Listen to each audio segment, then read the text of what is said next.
Nói chung nữa.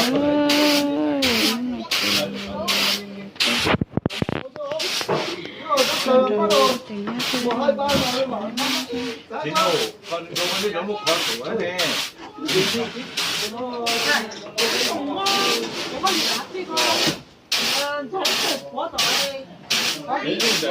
hả? Nhất điều hả? Chồng cho tiếc thì tôi không muốn sự tại. Ô,你就等了，我就跌了哟。你讲的也搞错蛋炒的嘛？cái mà cho nhà muốn lột tiền này muốn đâu mà chơi kỹ nè nếu còn nhiều rồi mà đi làm trở lên rồi nè một hai con à chúng tôi à anh nhớ này nó là mình thò lên chứ thò lên nhịp tay lên một lần nữa cái xe là cái của nó có mà nó có nhớ để lấy hết ví dụ là mì sau đây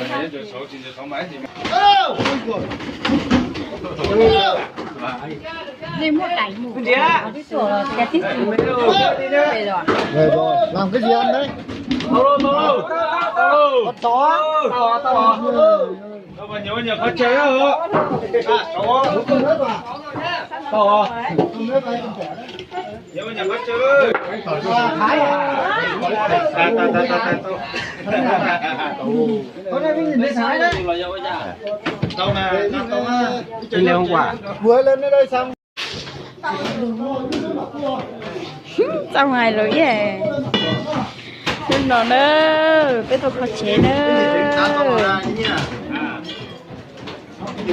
chế bây giờ có bây giờ nhà thì đã làm một chế đâu mà trong khi lộ sẽ có và lý tôi không được nên sẽ là chọn cá xay bé khô và lúc chế sẽ dùng cho nó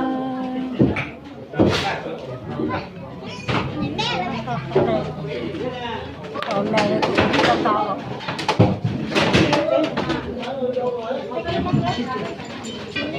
chúng tôi nói nó chị ta tập hồn cho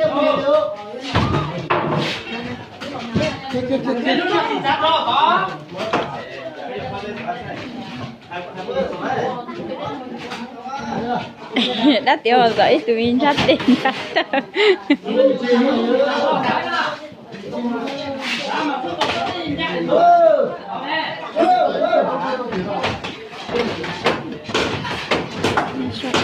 nó bị phát triển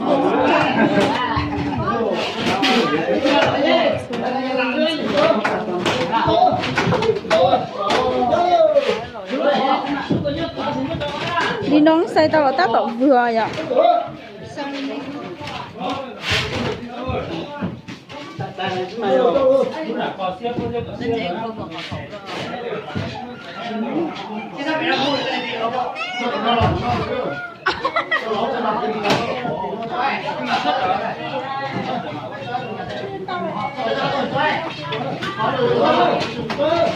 kệ hệ là chưa chất tàu đi là chơi nhớ cứ chỉ có tăng chứ nó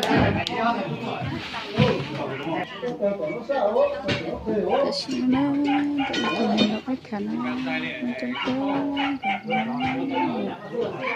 sao chỉ là cung sao lại là cung cho con nó sẽ là sao cho cái sao cái chuyện nó như chị cô ta đi chào bạn thay cho nên sẽ là sao nữa mà từ cái khâu của nhau từ đó mình mới biết chuyện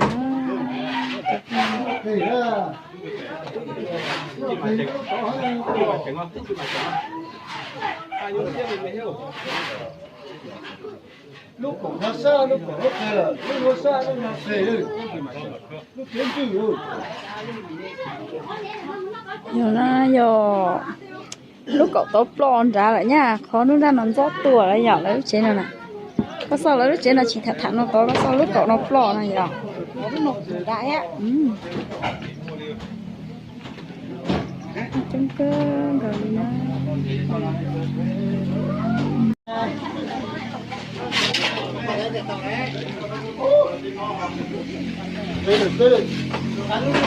Dạ ưa lình nhá thiệt.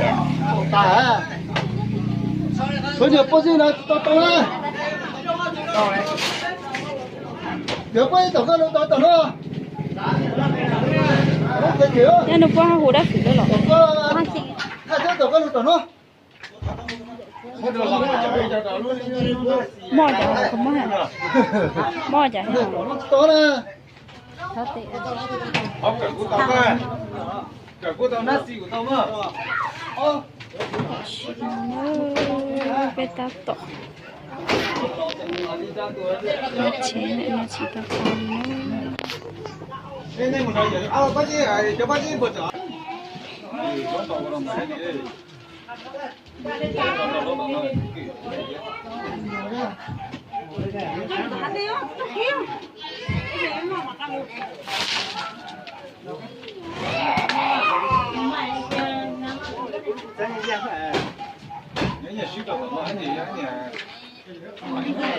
Ô mà yếu mới cho bác sĩ có kho của nên nó bao giờ nó lại dậy rồi Nồng đen lên. Chỉ có được đấy khó. Ít tháng đã chị. Ít tháng đã. Đấy thì cứ.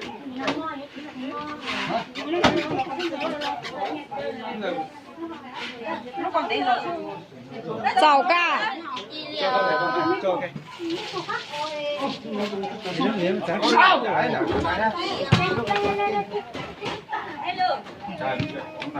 Ôi rồi mà nó nộp về ha. Cho tới lúc đó. lóc cái cho con nào con chạy lóc cái cho con này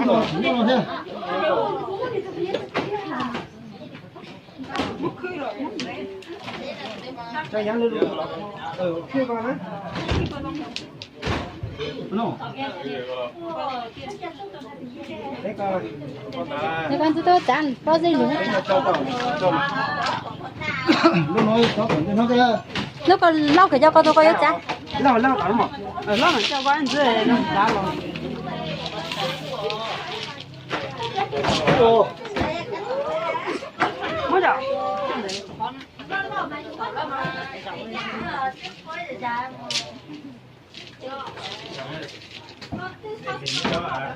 con cha chỉ mò cái này nhở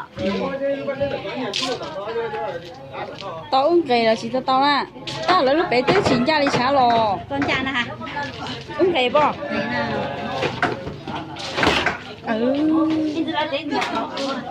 sao là bò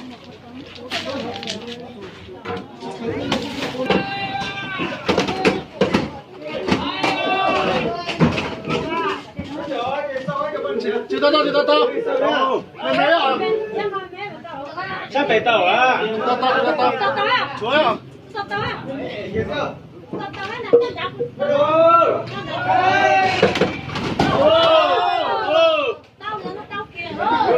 Anh ấy chắc uống luôn.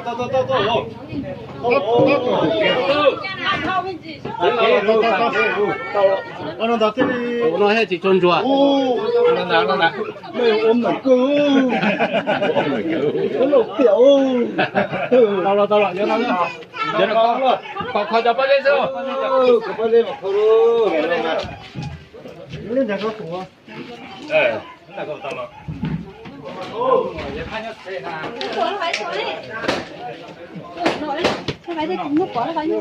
đã phải tên lò tới tên lò nè nhớ để cho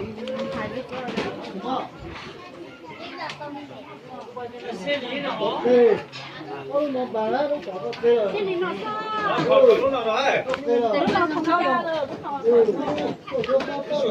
nhẹ cho phát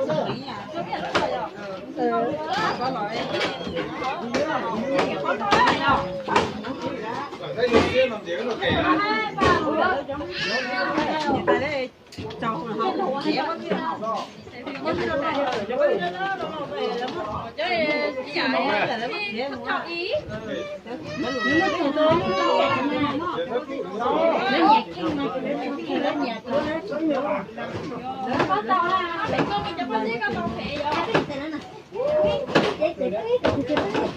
ta nhìn nhá chỗ bó giấy nào giờ thì nếu mua tay lúc lo sẽ có trùng tàu lại có sự trúng tàu trùng mà nhìn thấy ít khó dùng cao lò lại họ chỗ nào mà trùng chỉ tơ cho nó kể cả có sự trúng tàu chứ ấy là có tròn nút ra chỉ nhìn ta lỡ lính nè nè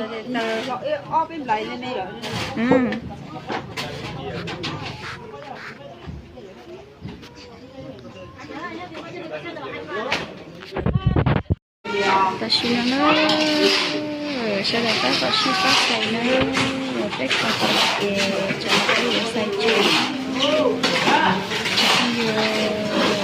năm rồi kì nó sao nó kì là nhá cái gì nó có chỉ tàu một thanh cái là chỉ vòng người chỉ cái nó cái không như sao nó cái đầu xuất phát sẽ chế cái vũ khí cũng như có lên xuất phát sẽ chế nó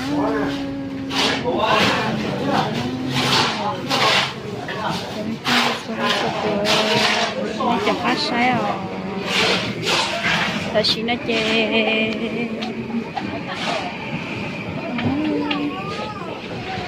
cái dụng này rồi lại không thì tận nó nói không được sau đó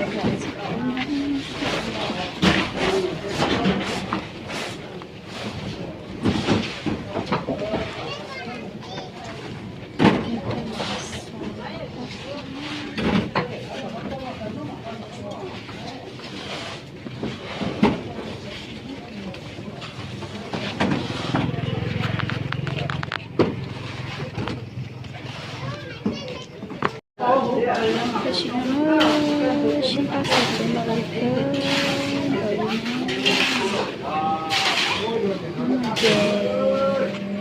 xài đã lâu rồi chứ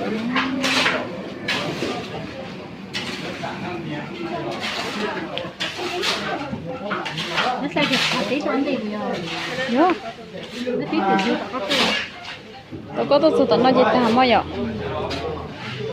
con ta đây ok ta thì tao cái áo là tí sẽ thì ôi giờ nó thì ta muốn lấy rồi tính con xem cái hai cha tôi chơi cả tôi ha chỉ tôi đi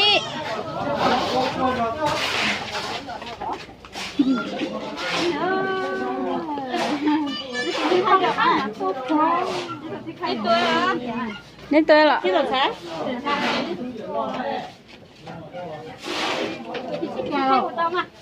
tôi cái nào tôi cả hơn con nó kìa cha tụi này rồi cái tuột ya tua là nó xì tuổi nó mới để cho lùi nút cho cái tàu mới vượt kế tao ra cái túi à rồi đi chị cái chuyện nó hay giống gì nè nó sấy luôn này là lắp rồi là không cả cho có sẽ nói để bọn mình tàu đó ta mấy là nó sấy luôn này sấy luôn này sấy luôn này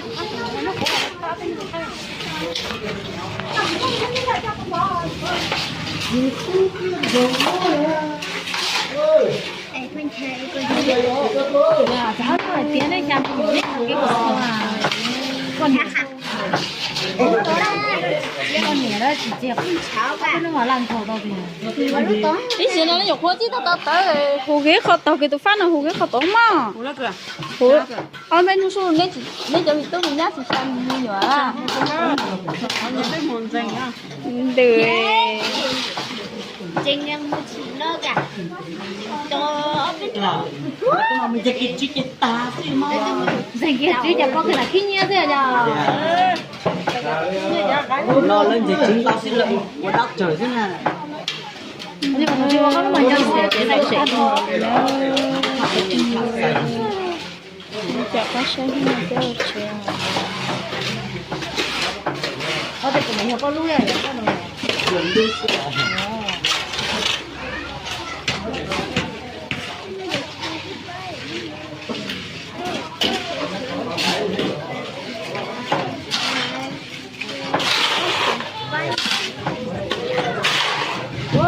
chiều nữa là cái gì tàu cho nó tàu cháy nó còn mình cháy nó một sai rồi mà tàu cháy rồi giờ dùng môn thía mình cháy rồi dùng môn thía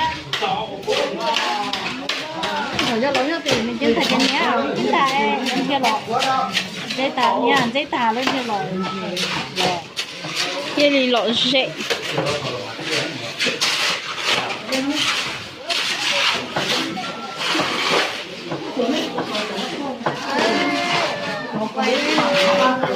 Upay ka lele ka.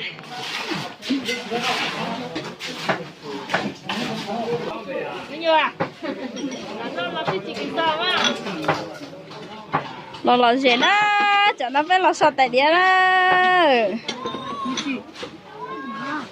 Cầm chua. Cho bắt gì rồi? Tao mới khổ cái việc khổ con cho tí được khổ mà.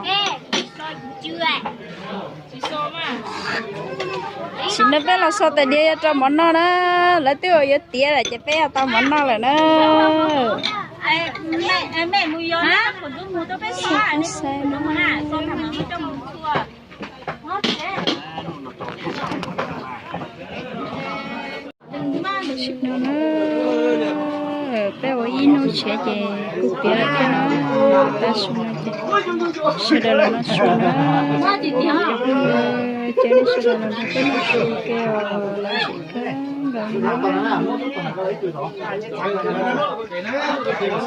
ô chắc quá cái xin nó chơi chị cái này con nè con lo gì nè lấy xiên nè con gầy xiên nè cái kia cũng chuyện thấy xiên đâu nè bây giờ tôi tập tập để chơi con thấy xiên đây giàu lúc mà nó sẽ là lần bé nó xuống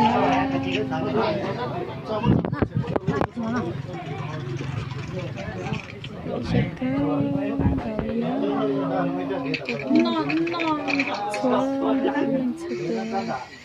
đâu thế nào vậy đùa linh từ là sao phi chọn khinh khang kha có mình chả cuốn chu rồi cái gì linh của chọn đùa mà sao chia sao tôi thấy mấy mà nửa kinh tiền này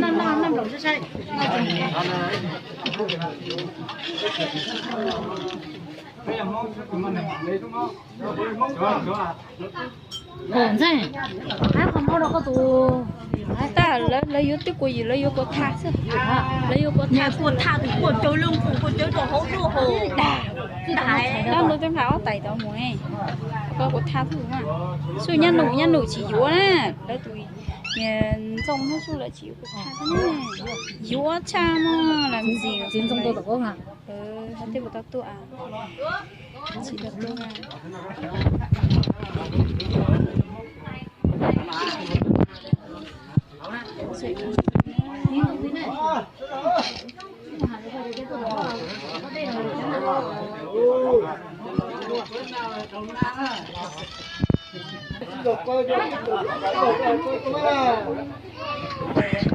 ơi hết chưa có là gì à đúng rồi bây giờ đang nấu lúc chế đó bên nó xua là gì cần gạo đi nữa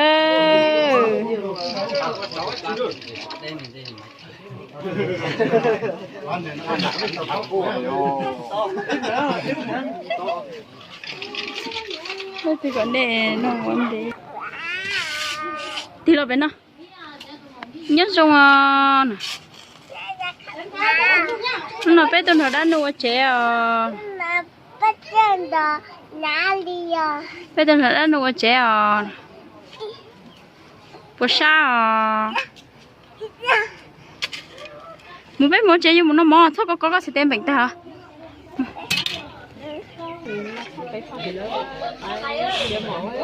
Chú Trung nó cho bé cho bắt nhìn nó đó. Chúng nó chè bé nó ngay thì nó xưa nó chỗ không vừa nó sợ đời nó bé nó mò.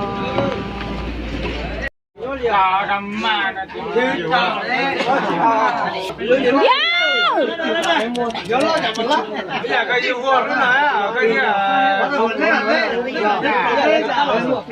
Đây chín này như là nó coi như mình nhớ rồi. nhưng mà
Đầu đi cả nó chóc một chỗ. Sao thế rồi? Rồi, lúc xuống dưới đây. Rồi bé đầu đi xích cả nó chóc một chỗ á.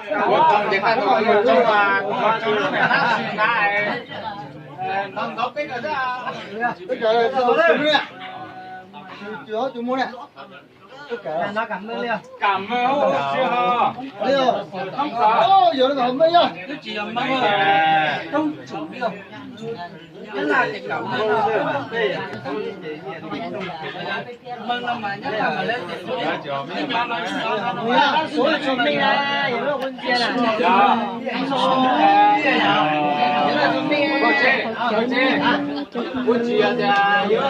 Cho con chơi bé ở trên nó con trẻ chạy nào Yeah.